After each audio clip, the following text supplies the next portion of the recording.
Hola, ¿cómo están? Hoy día les voy a traer un video corto donde les voy a enseñar una aplicación que se llama Frisky. Se la voy a enseñar ahora. Chicas, aquí está, se llama Sonidos. Frisky. Esta tiene muchos sonidos. Por ejemplo, tú la marcas y te salen muchos sonidos.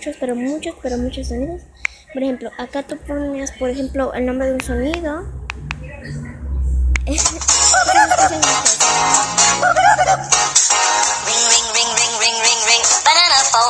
Y le das otra vez para frenarlo.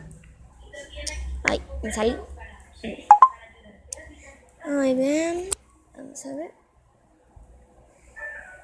Muy bien.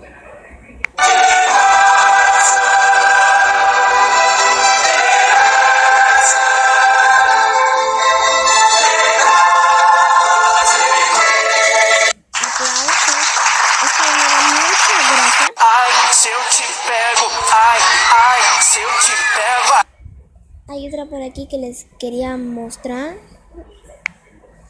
Esto es un anuncio, perdón, espérense. Me voy a mover para acá, chicos.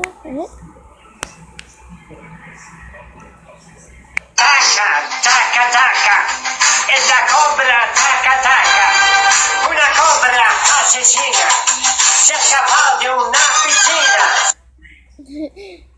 Con él es como si no llevara nada.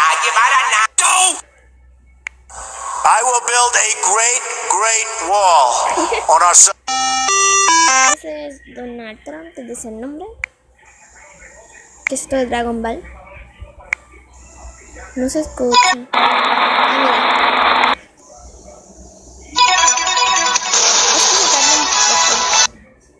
Hay señales del ladrón. Vendrá. Qué lindo. Escuchen, esto también me gusta mucho.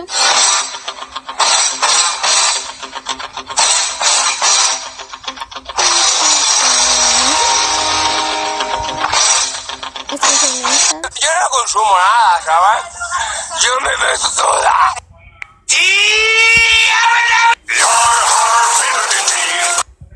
Bueno, eso ha sido todo por hoy.